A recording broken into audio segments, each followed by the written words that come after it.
29, and the one that are not yet investigated were standing at 36, and the cases that were in progress were standing at 66 share. And like I said, I know that this information is already provided, and one has to upload management that we have implemented consequence management on these cases. In terms of the consequence management, we have put in even the sanctions that were given to the offenders, sort of, and the incidents are also included there in terms of incorrect application of a emergency clause, the quotations not obtained. Even in our meeting yesterday, we stress on this one. Management says they have since worked on it. It's no more an issue that can have an impact of about 55 incidents. The other one, Chair, is the one on SETA not allowed, SETA Act not allowed, which is on IMS. Management has already put some measures in place, and I must just maybe talk to the measures, which is the first matter was final written warning issued, and the second matter of SETA as well, a final written warning was issued. A fraudulent declaration, there was a suspension without salary, non-declaration of interests. Maybe one has to say whatever that management has came up with in terms of consequence management is outlined there, Chairperson. And in terms of rent value, for these cases, we are standing at 292 million. Chair, I'm moving on. Stats in terms of summary of progress made by outcome of investigations. The investigation that I've already talked to, according to the summary here, Chair, we have managed to finalize 262 cases and not found to be irregular, which takes 17% of the 44.3 billion. Finalized discipline referred 124, finalized discipline 136, and finalized condonement 167. The cases that are referred for condonement 32, finalized cases referred for restrictions 66, in progress 66, cases not yet investigated 36, which are carrying 42% of the amount that I've already talked to. Chair, going forward, measures undertaken to detect and to prevent irregular expenditure. We have internal audit appointed by the accounting officer per the relevant section, and their duties is to execute duties of internal audit, which include independent assurance on internal control, financial information, risk management, performance management, and compliance with legislation. And these reports are there to assist the accounting officers to execute his responsibilities and duties. Internal audit has a approved audit methodology. I'm talking to this audit methodology, Chair, because when AG was rating internal audit and audit committee, one of the things that they cited was the approved internal audit methodology. At the time of auditing, the methodology was not yet approved. It was in a draft manner, but it was approved. The only thing that it was not yet approved. The only thing that is still outstanding that is going to be done now, it's going to be training everybody that will be using this methodology. It was only approved in our audit committee meeting on the 29th. We have also, Chair, have a risk-based audit plan, which looks into all the high risk in the department, which is approved by the audit committee per the law. And part of the internal audit activities that we have approved is supply chain management, which also include your irregular expenditure. And in that, internal audit is detecting irregular expenditure and advise management on the recommendations that they issue to management how to deal with the irregular expenditure. Internal auditors are trained regularly in order to add value to the organization. They also strengthen the control by identifying control deficiencies and advise management accordingly. Like I've already said, in terms of supply chain management, they do that. One has to say as well that management put some measures of internal audit independently to review bids exceeding 2 million prior to awarding of those contracts.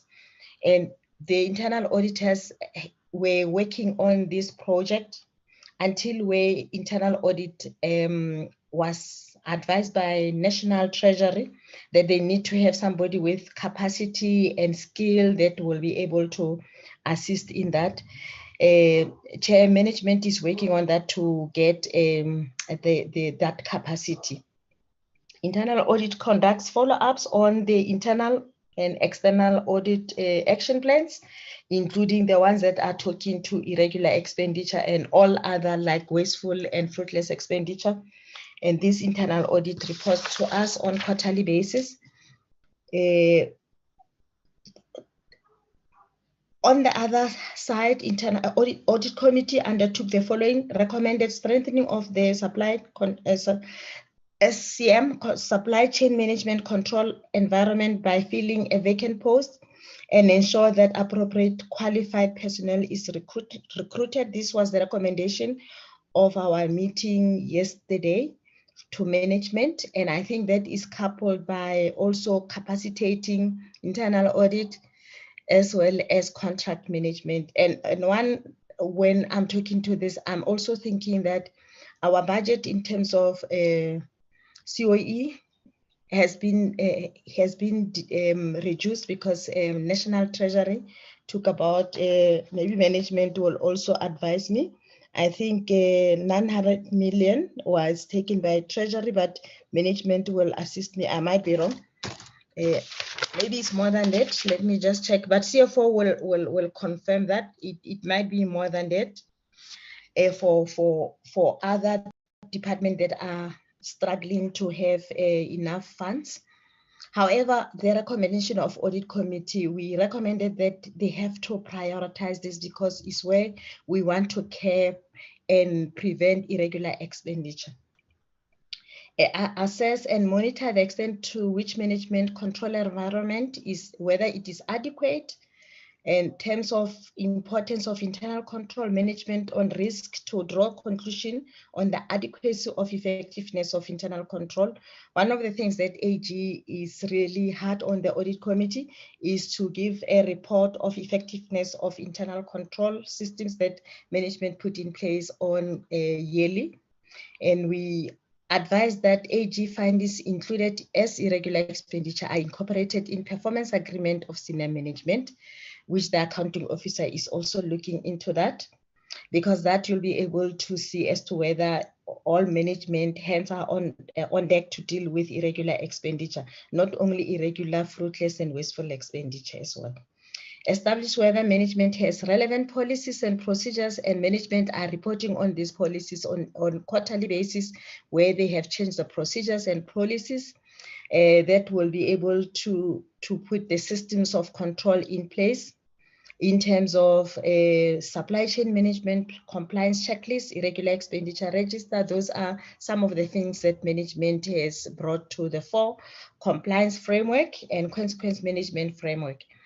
And in terms of compliance framework, I must applaud management to initiate the process of having that in place as well, because that will assist the process of audit committee to see as to whether all PFMA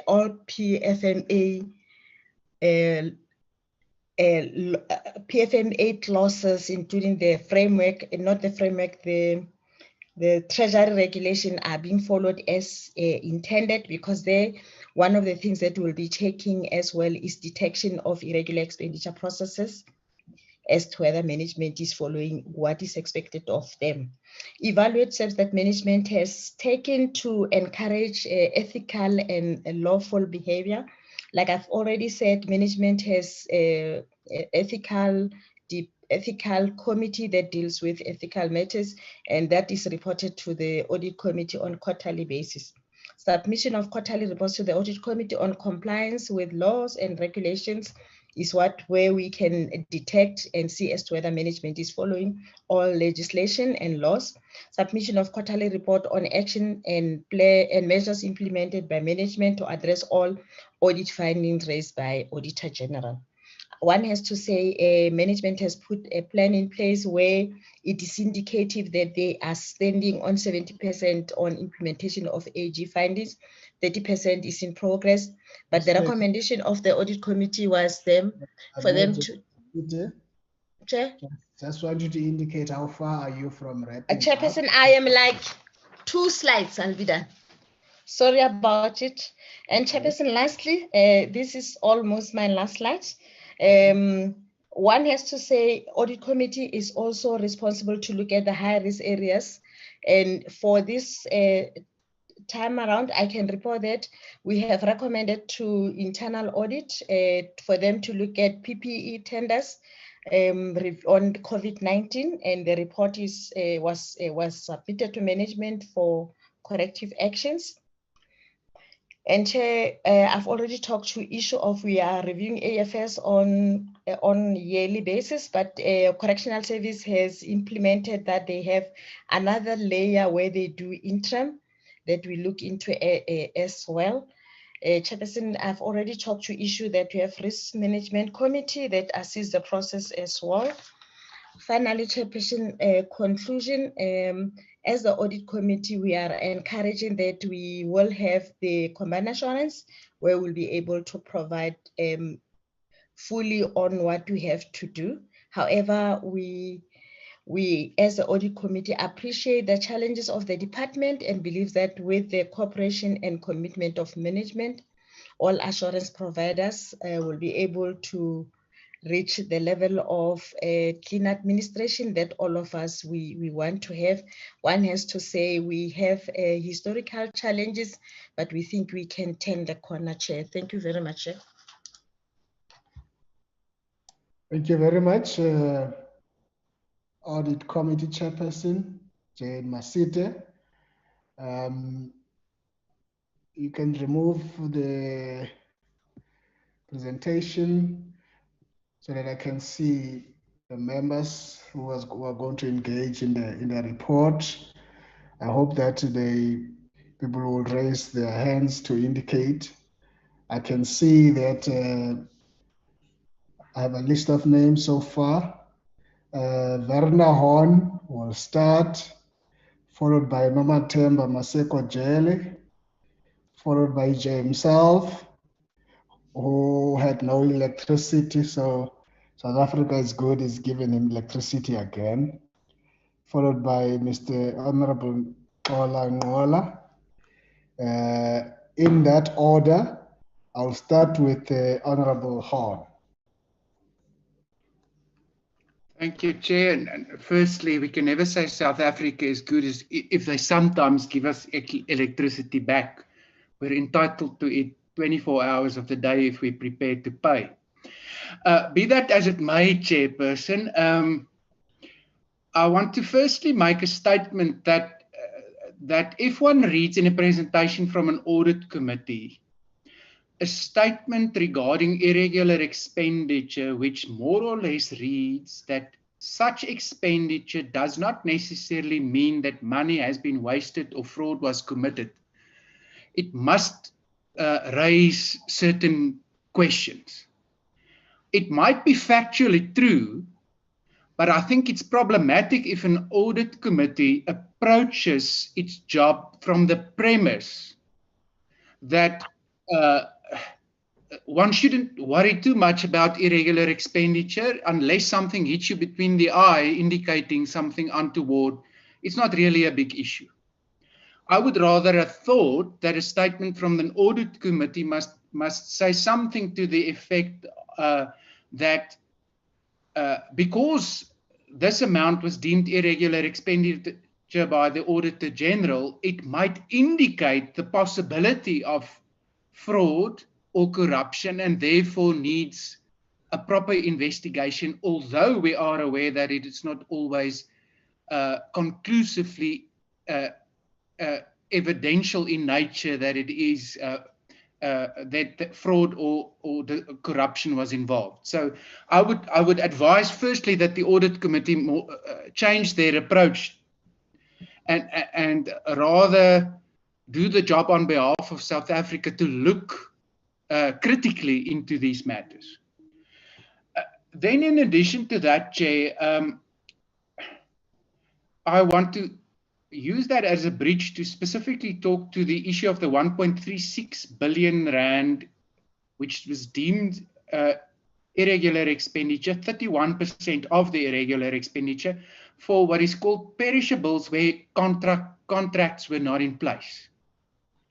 And I want to say that I think we are in need of a very specific and detailed explanation as to what this entailed and what the investigation into this specific aspect has entailed and what it has uncovered. Because this is typically in all of our experience, the type of expenditure where if there was not a proper tender and contract process, where you could very soon find yourself that you pay exorbitant amounts of money for things which you could have procured at rates through ordinary commercial channels, even through a 3 quotation process, and which ultimately, even though the expense could have been 1.36 billion, history has taught us that if one just looks at the way, for example, Gauteng schools were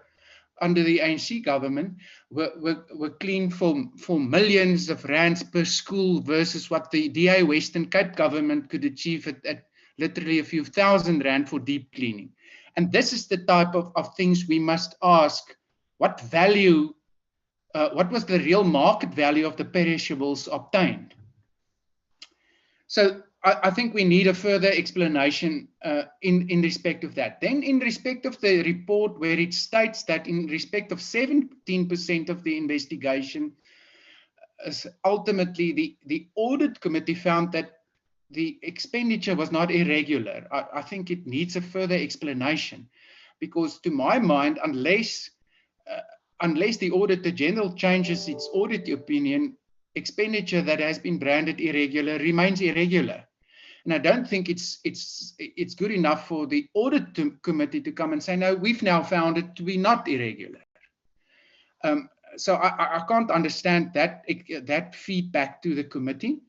And then lastly, Chair, in respect of having a bird's eye view over this whole process, it's very clear that despite improvement, and I think we must say there's improvement at this specific meeting was arranged because in the previous financial year or 2 financial years, there were virtually no investigations into irregular expenditure. So let's give credit where credit is due. There has been some progress, but a bird's eye view will still show to us that the bulk of the irregular expenditure in terms of monetary value has not been properly dealt with. And I don't think the presentation gives us any indication that that is about to change. And we must ask for a detailed plan to conclusively address all of the irregular expenditure. Thank you. Thank you, Mr. Horn. Colleagues, you know our game plan. At this point, I'm going to ask the chairperson of the audit committee, Jane Masite, and your team to give a return of service and respond to the issues raised by Honorable Horn. You can leave out the issues about ANC and so on. It's just his affection to the party. Leave that out. That was a way of him showing his affection to the party. So don't respond to those issues about the ANC. But I would want you to respond, well, I'm not going to go to the next member. This is our game plan. This is how we're going to do it. You're going to respond for each and every member so that their issues are not lost. Can we get a return of service? Okay, thank you very much, Chairperson. I was about to talk to the part that you said I must not talk to it, but I'm going to request, because we do have a team of members that are part of this meeting, for them to talk to this one. I'm going to ask Ndate Nala as our financial specialist to talk to the questions of Ndate Hon. Thank you, Chairperson. Thank you. Where's Nale? I can't see Nala at all. Can he speak? Ndate Nala is not in. And Ndate I'm here. Okay. Chair, to try and answer, let me deal with the questions. The issue on the presentation, the comment of us highlighting the fact that when it's irregular, it's not, the value is not there, is noted, and we apologize. It was not intended to, and we agree with the comments in terms of fraud and corruption.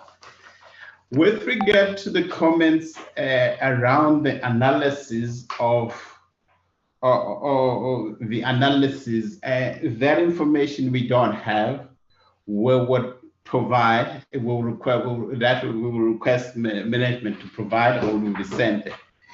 With regards to, okay, that's that. With regard to the fact that the progress is marginal, I assume the point that was being made. Yes, we do agree that perhaps the progress it's there, but it's not good enough. It's still not good enough. We agree with that. The point with regard to the fact that maybe the presentation, maybe the action plan the presentation doesn't fully cover what ought to happen. Let's accept that. Unfortunately, the presentations had to be prepared before the last audit committee. Therefore, the discussions that we had yesterday, or the results thereof, are not incorporated here. If I may give example, we have 1.8 billion, the 44% of the total irregular expenditure pertains to implementing agents. In our discussions, it was clear we discussed and unfortunately it's not incorporated because it was only yesterday. We discussed that matter comprehensively. If management, and we made complete recommendation, if those recommendations are implemented accordingly, we show that that will not reoccur. For example, we said with regard to the implementing agencies, the departments need to make sure that it's got the right to send its own auditors to audit whatever is there, one. Two, it needs to review the contracts in such a way that those contracts have got penalty clauses in terms of if there's any irregularity. And not only that, the contracts should make sure that the supply chains that are utilized, they are in line with that. Okay, that's one. Two, okay, that's one aspect we discussed is not there. The other observation we said perhaps there's some issues around the sanctions that that are in place. We felt that maybe on face value they don't look like they're harsh enough.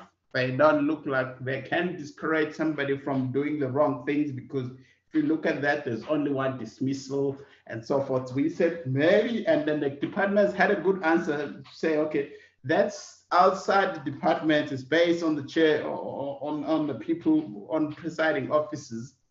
We had recommendations in terms of how we need to do that.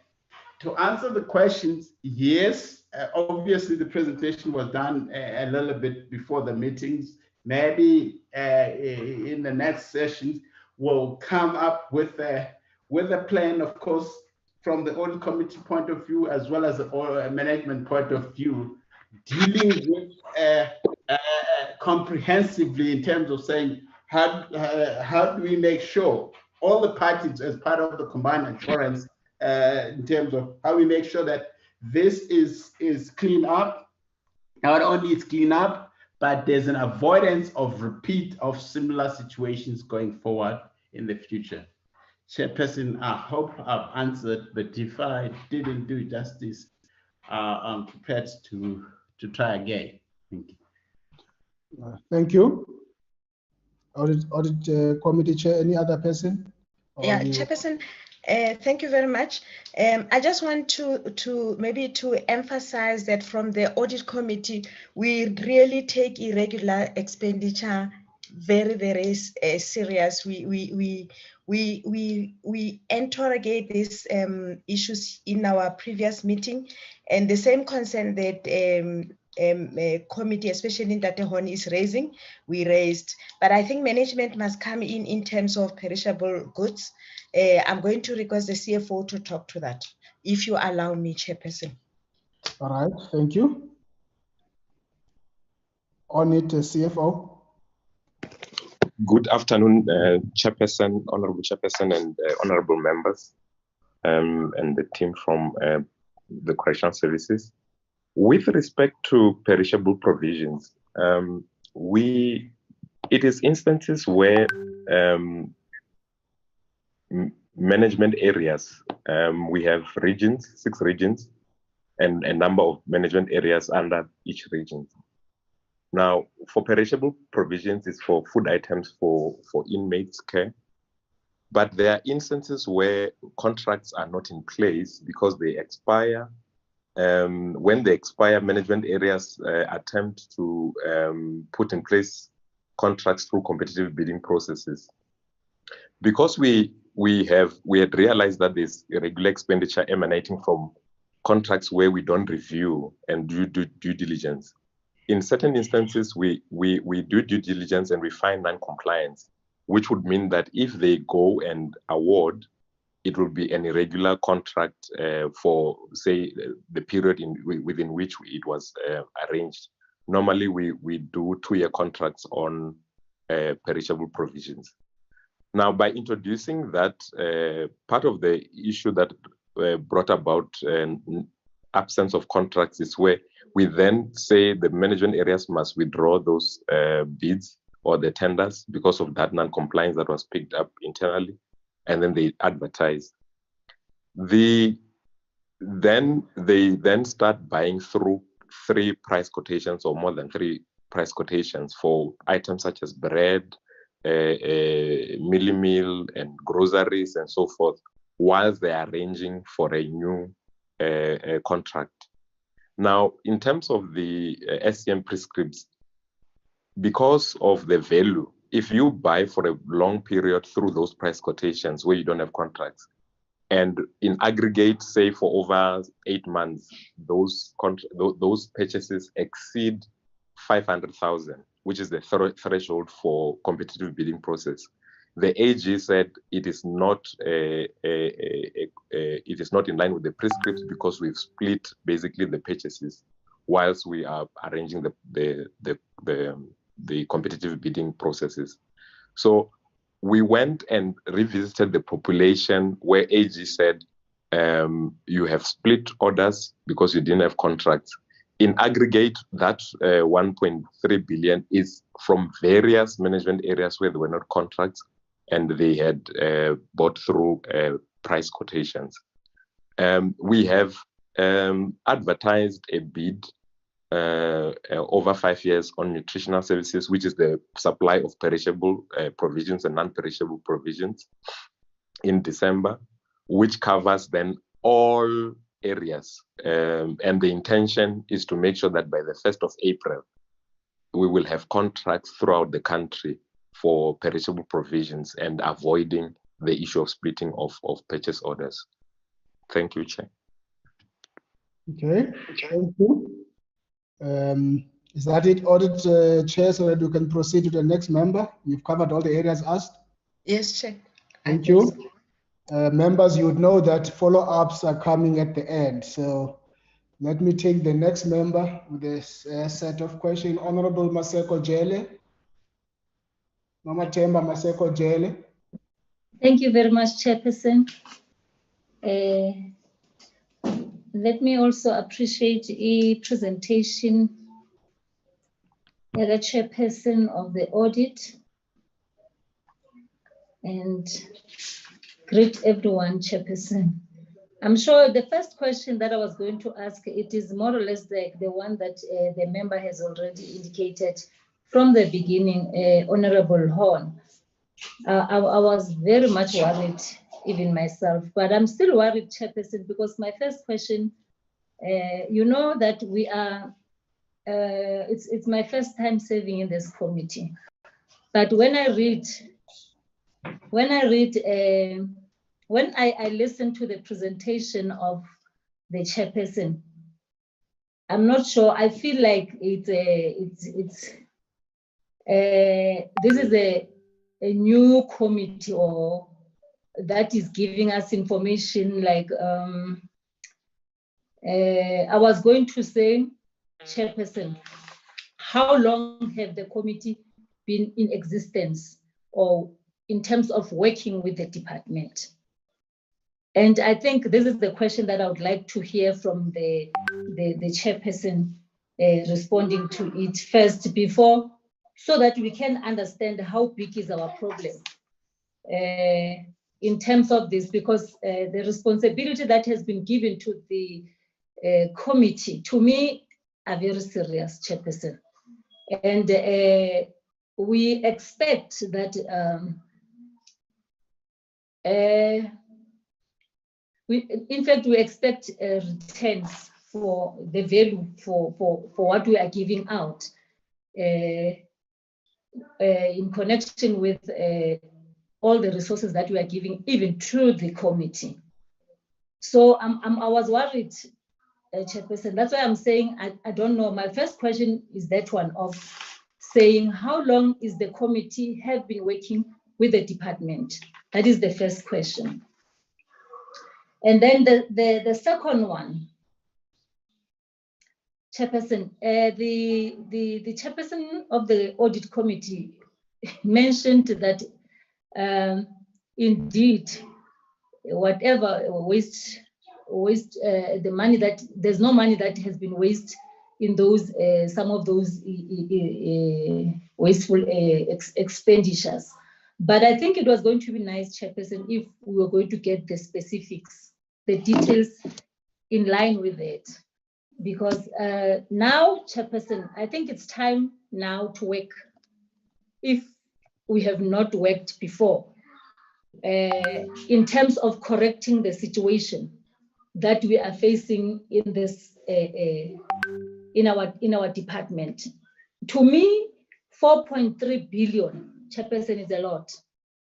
I'm not sure it's a lot, even if it can be explained, whatever explanation that we can get, but it's a lot of money that we really don't want to see this recurring. Because when I was reading here, I discovered that these irregular expenditures, wasteful expenditures, we still have them even between for the year 2019 and to 2020. So I was asking myself, that is why maybe I asked the question, how long has the committee been working with the department, Chairperson? So, but also let me just continue. My other question, Honorable Horn covered me, where we don't, procurement was done, where contracts were not in place. But also, Chairperson, there is another one that we have picked up, that competitive biddings processes were not properly followed. I think somebody must also tell us on this one, when they were picking up these things, because for me, it's a lot, Chairperson, because it's also the issue of non-compliance with the CETA, the logistic processes not followed. I'm talking in terms of the irregular expenditure.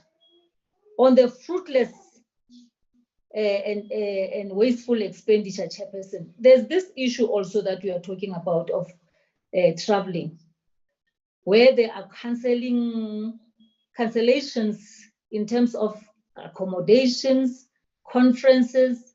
That money, Chairperson, I'm sure is the one that the Chairperson was referring to, that even if maybe it happens, but there was not money wasted. I don't think so, because when you cancel, especially on these conferences, Chairperson, there is a certain percentage that they are taking. So maybe the department will also have to explain to us, why are we having such, Chairperson?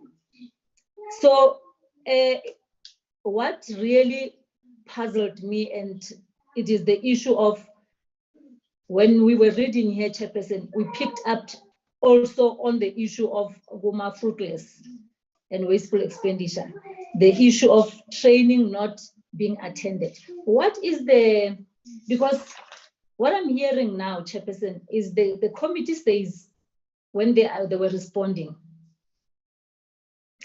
that they met yesterday.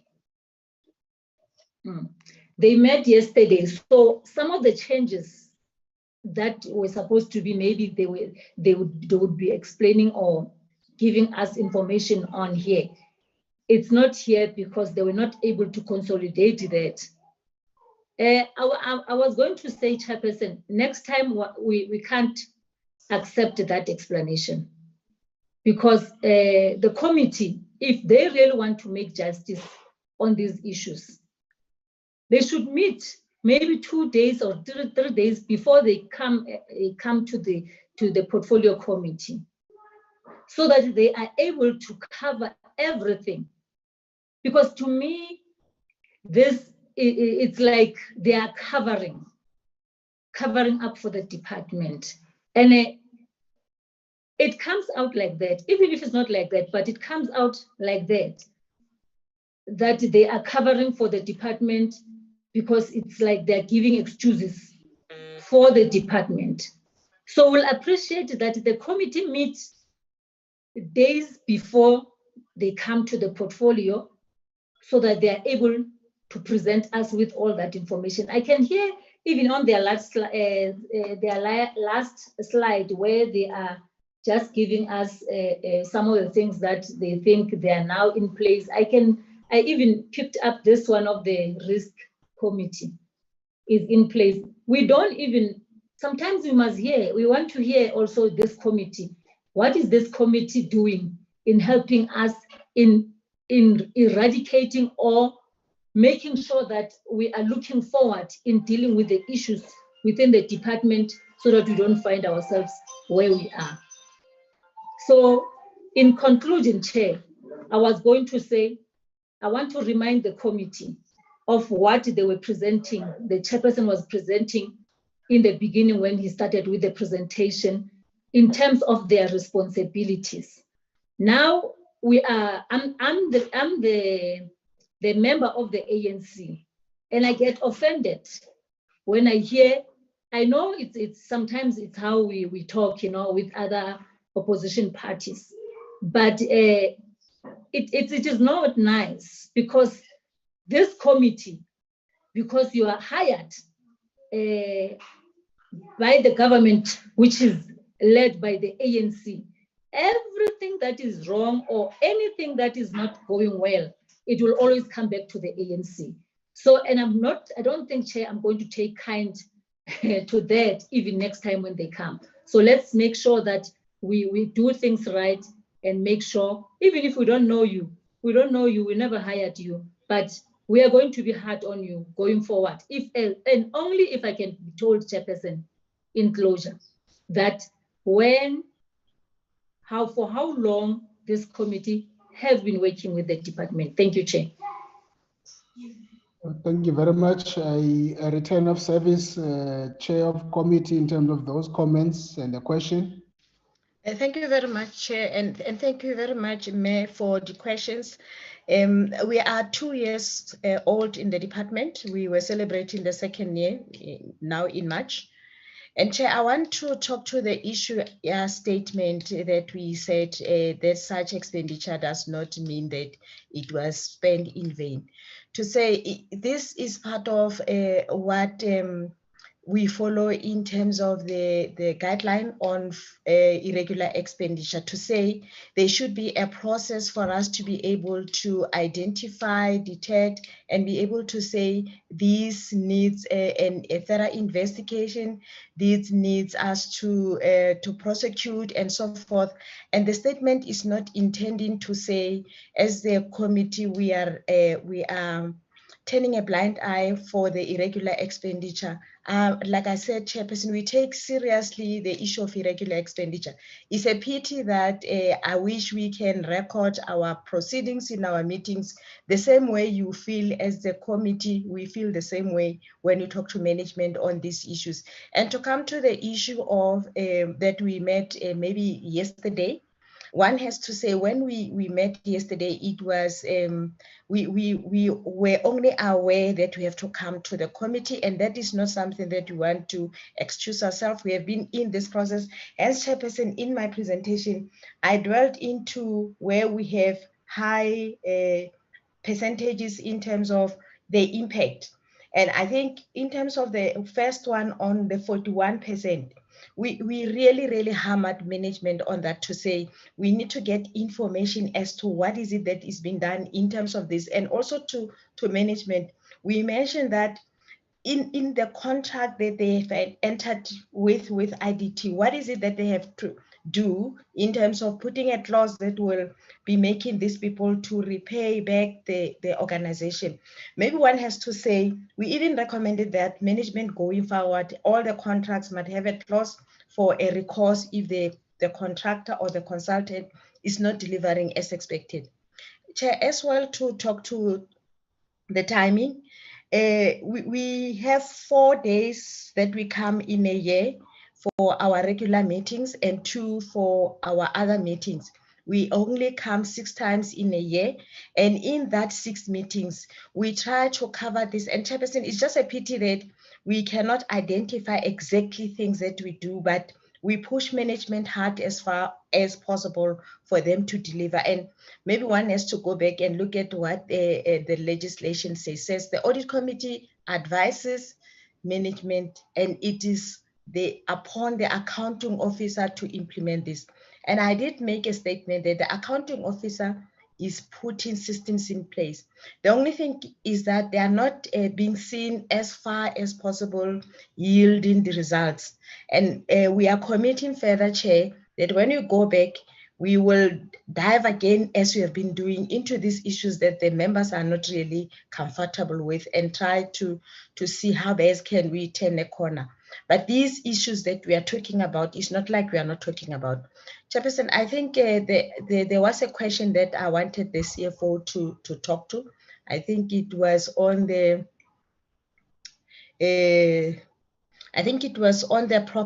proper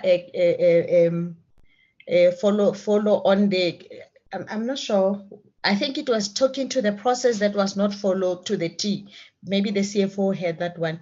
Chairperson, I think the Chairperson of Risk Management Committee Management yesterday, they said they're gonna invite him. He should be part of this meeting. Thank you very much. Okay, are you done? Because you seem not to be sure what the CFO must attend. So like the CFO must attend to the proper processes that was not followed in terms of procuring. I think it was perishable goods. He has already talked to it, but I think there was something that the member was talking to it on that one. And there was an issue as well on the traveling, that there was traveling made in vain in terms of fruitless and wasteful expenditure. Okay, CFO, so that I can go to Honorable James SELFE, followed by Tola and Breitenbach. Quickly, CFO. Thank you, Chairperson and honorable members.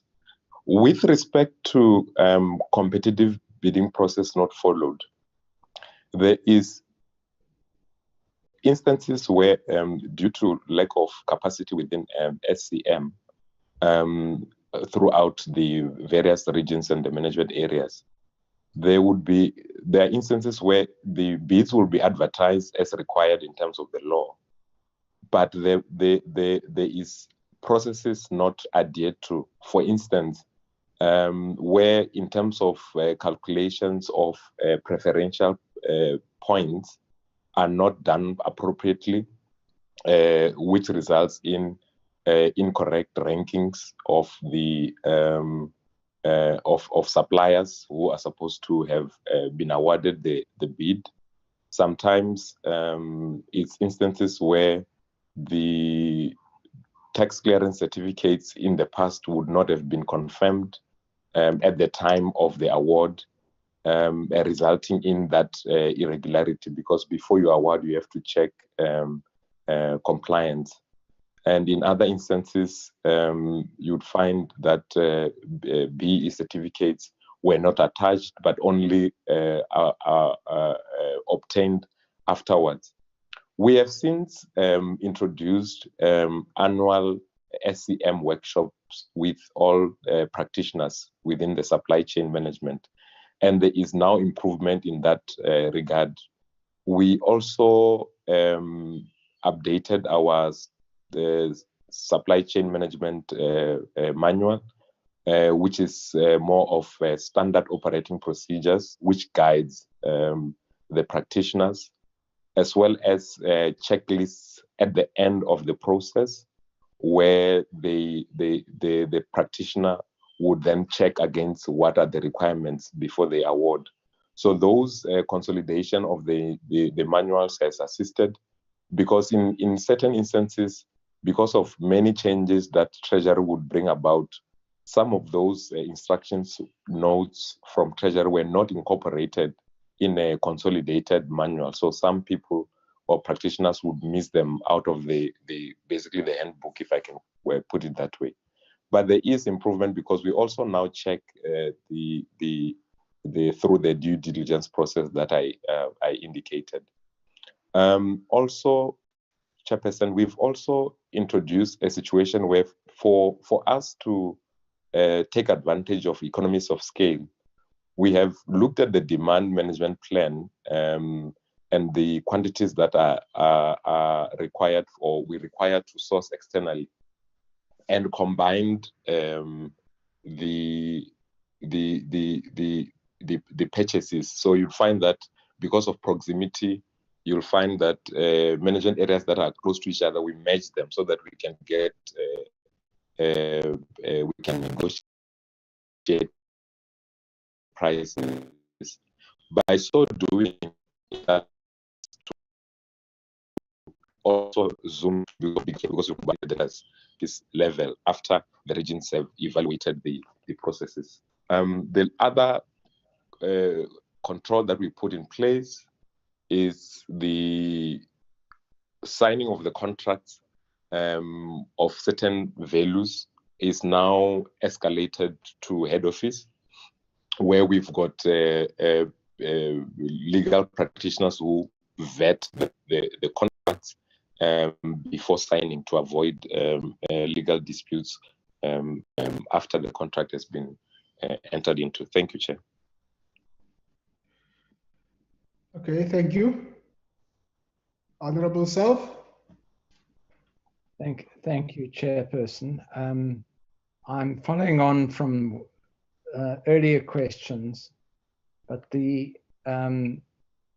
thing that bugs me is on slide 9, and it's the irregular expenditure that goes with 338.7 million rands that was allegedly spent on the nutritional services extension of contract.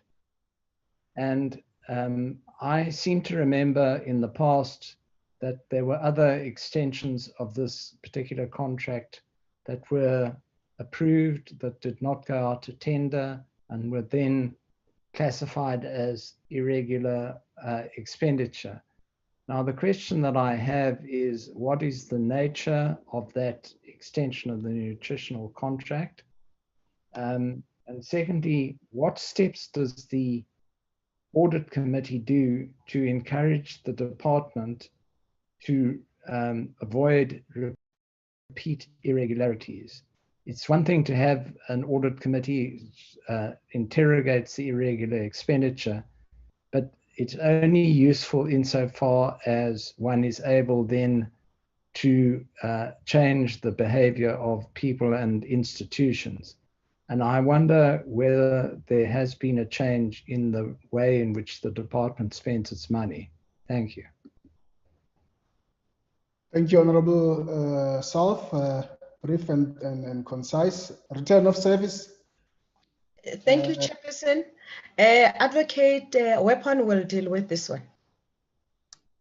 Okay, this one needs an advocate. Go ahead, Advocate Weapon. Good afternoon, Honorable Chairperson, and good afternoon to the Honorable members, the National Commissioner and Management, as well as the Internal Audit Unit. Chair, I just wanted to mention, Chair, that this is a very important question, Chair, about what steps the Audit Committee is taking in order to prevent recurring irregular expenditure. Chair, so the measures that we currently putting in place, Chair, is